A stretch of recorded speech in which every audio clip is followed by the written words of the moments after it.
আসসালামু আলাইকুম রহমতুল্লাহ বরকাতু। প্রবাসী টপ নিউজের পক্ষ থেকে আজকে আপনার জন্য আরেকটা ভিডিও থাকবে লাউয়ের ছোট চারা। তো এর আগে আপনাকে যেই মরিচের ভিডিও দিয়েছিলাম সেই ক্ষেত্রেতেই মরিচ গাছগুলো কেটে এখন লাউ গাছ লাগানো হয়েছে। তো ছোট্ট একটি ভিডিও, অবশ্যই শুরু থেকে শেষ পর্যন্ত দেখবেন ইনশাআল্লাহ।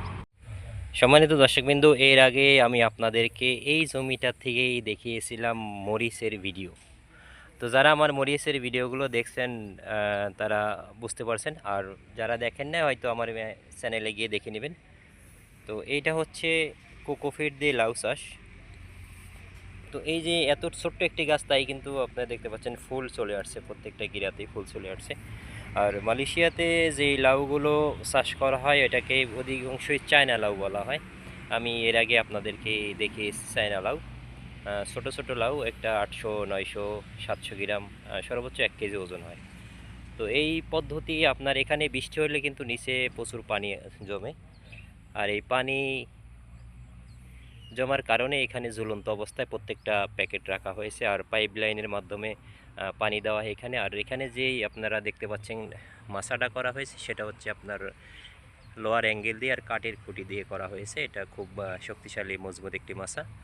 তো এইভাবে আমাদের দেশে অনেকে চাষাবাদ করে, আলহামদুলিল্লাহ শুরু করছে। তো আমরাও চেষ্টা করতেছি এটা বাংলাদেশে আরও প্রচার এবং প্রসার করার জন্য।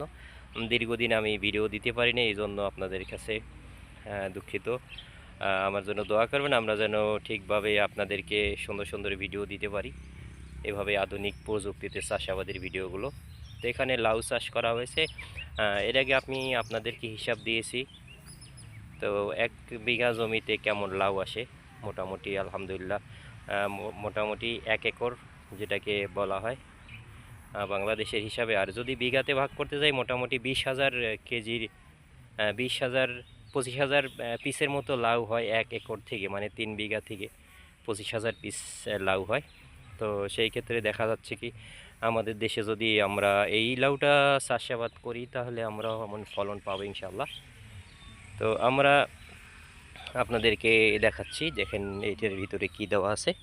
এখানে কিন্তু আর অন্য কোনো কিছু ব্যবহার করা হয়নি, শুধুমাত্র নারিকেলের যে সোবাটা কোকোফিটটা সেটাই ব্যবহার করা আছে, বাড়তি কিছু দেওয়া হয়নি। এখানে আপনারা দেখতে পাচ্ছেন যে লাইনগুলো, যেহেতু লাউ গাছ একটু বড় হয় তাই একটা লাইন বাড়তি করে রাখছে, আর এটা হচ্ছে ডিপ ইরিগেশন।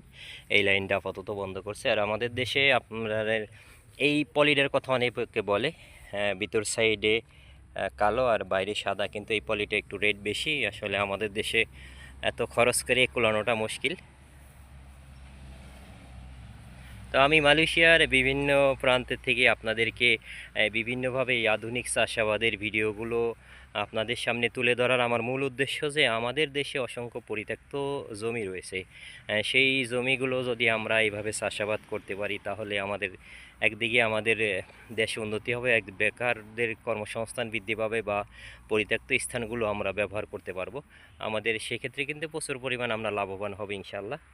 তো আমরা সার্বক্ষণিক একটা কথাই বলি, যদি সরকারিভাবে যদি এটা উদ্যোগ নিয়ে আমাদের কোনো হেল্প করা হয় তাহলে কিন্তু আমরা সর্বোচ্চ এটাতে ফায়দা করতে পারবো ইনশাআল্লাহ।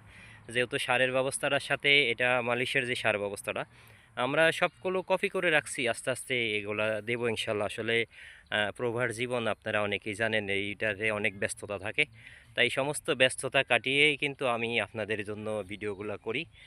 ভিডিওগুলো অবশ্যই শুরু থেকে শেষ পর্যন্ত দেখবেন। তো এখানে স্টেপ বাই স্টেপ আপনার একবার মাছা করে নেওয়া হয়েছে, আর করার প্রয়োজন নাই। এর আগে মরিচ ছিল, তার আগেও মরিচ ছিল, তারপরে আবার আপনার লাউ করা হয়েছে। আপনারা দেখতে পাচ্ছেন লাউয়ের চাষ। তো এখানে কিন্তু আপনারা দেখবেন একবারই মাছা করলে, আমাদের দেশে আমরা সত্যি দিয়ে মাছা করি 6 মাস বা সর্বোচ্চ 1 বছর পরে ভেঙে ফেলি। এই দেশে তা না। এই দেশে যারা মাছার আবাদ করে শুধু মাছার আবাদই করে, শক্ত করে একবারে মাছা করে নেয়। আর এইভাবে চাষাবাদ করলে কিন্তু নিরানোর কোনো ঝামেলা নেই। আপনি হয় মেশিন দিয়ে ঘাসটা কেটে দিতে পারেন, অথবা বিষ স্প্রে করে মারতে পারেন। আর এইভাবে চাষাবাদ করলে আপনি ঘাস দিয়ে আবার বাড়তি গরু ছাগলও পুষতে পারবেন ইনশাআল্লাহ। তো আমি যদি পরবর্তীতে সময় পাই ইনশাআল্লাহ, যখন লাউ পরিপূর্ণ ধরবে আমি চেষ্টা করব আপনাদেরকে এই ভিডিওগুলো লাউয়ের আরও দেখানোর জন্য। আর এই চায়না লাউয়ের আসলে যাত্রা আমার কাছে খুবই ভালো লাগে, সাইজটা অনেক সুন্দর। তো আমি চিন্তা ভাবনা করছি ইনশাল্লাহ এই চায়না লাউয়ের বিচিটা বাংলাদেশে যদি নিয়ে যাওয়া যায়, এটা প্রচুর পরিমাণ ধরে, সাইজে ছোট হয়, যার কারণে প্রত্যেকের প্রতি সবারই ক্রয় করা আপনার খুবই সহজ হবে। তো দর্শকবিন্দু দেখতে পাচ্ছেন আপনারা, এই পলিব্যাগটা আমি বাংলাদেশে বিভিন্ন জায়গায় দিয়েছি। এই পলির কিন্তু কিছু নিয়ম কারণ রয়েছে, সেটা আপনাদেরকে যেটা বলি, এটা কিন্তু সর্বোচ্চ নিচে, এর নিচে কোনো ফুটা নাই, আর এখানে আছে। তো সারের পানিটা যখন দেওয়া হয় তখন কিন্তু এই নিচে এসে জমে থাকে। তো নিচে কোনো ফুটা নেই, বাংলাদেশে অধিকাংশ পলি আছে নিচে ফুটা, যার কারণে কিন্তু আপনি নিচে যদি ফুটা থাকে সেই ক্ষেত্রে কিন্তু আপনার সারের পানিটা সরাসরি বেরিয়ে যাবে। আর অতিরিক্ত বৃষ্টি হলে কিন্তু এটাতে কোনো সমস্যা হয় না, যেই ফুটাগুলো ছিদ্রগুলো আছে এটা দিয়ে কোকোপিট থেকে আপনার পানিটা সুন্দরভাবে বের হয়ে যেতে পারে। তো দর্শকবিন্দু, ছোট ছোট গাছ, অবাক হবেন যে এত ছোট গাছে আপনারা দেখতে পাচ্ছেন ফুল বের হয়েছে, আর কিছুদিনের ভিতরে হয়তো জালি বের হবে ইনশাল্লাহ। তো এই লাউয়ের যাত্রা খুবই সুন্দর, আর চাষাবাদের সিস্টেম তো অত্যন্ত সুন্দর, যা বলার অপেক্ষা রাখে না। তো আপনারা